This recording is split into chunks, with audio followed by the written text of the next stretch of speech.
Bonjour à tous et à toutes. Aujourd'hui, je vais te parler de Jacques 2, verset 26. Comme le corps sans âme est mort, de même, la foi sans les œuvres est morte. Tu dois savoir que tu n'es pas sauvé par les œuvres.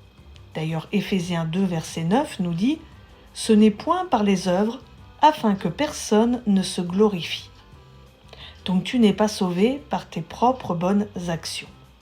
Au verset précédent, c'est-à-dire le verset 8, il est écrit que nous sommes sauvés par le moyen de la foi. Donc un véritable chrétien, une véritable chrétienne, tôt ou tard va produire de bonnes œuvres, mais pas n'importe lesquelles.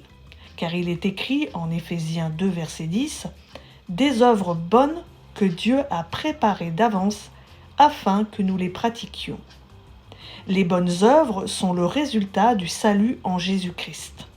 Les œuvres sont le fruit de notre foi en action. Donc il n'est pas possible de faire des œuvres sans la foi. De même qu'il n'est pas possible d'avoir la foi sans les œuvres. Car Jacques 2, verset 18 nous dit la chose suivante.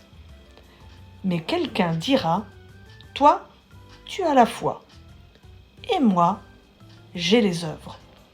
Montre-moi ta foi sans les œuvres, et moi, je te montrerai la foi par mes œuvres. » Donc faire des œuvres bonnes, c'est faire la volonté de Dieu. D'ailleurs, il a déjà tout préparé. Et toi, tu dois rentrer pleinement dedans, si je puis dire. Mais pour cela, il faut que tu sois disposé. Il faut que tu sois obéissant, obéissante, malléable et à l'écoute du Saint-Esprit.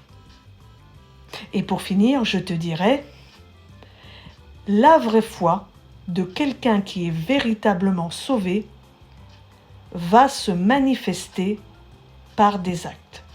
Elle se manifestera par des actes. À bientôt!